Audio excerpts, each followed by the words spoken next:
ஆ மண்ணுலகில் வந்தோர்க்கெல்லாம் இன்பம் துன்பம் என்றும் உண்டு. தாயிழந்த துன்பம் போலே துன்பம் அது ஒன்றும் இல்லை. பூமி என்ற தாயும் உண்டு, வானம் என்ற தந்தை உண்டு. நீங்கிடாத சொந்தம் என்று நீரும் காற்றும் எங்கும் உண்டு. பூபாலம் பாடும் காலை வந்து வரவேற்கும்.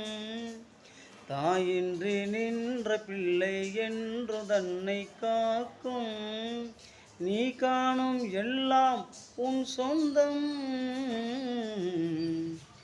ஆலோலம் பாடி அசைந்தாடும் காற்றே, அதை கேட்டு தூங்கும் ஆவாரம் பூவே. தனியானால் என்ன துணை இங்கே நான் பாடும் பாட்டுண்டு.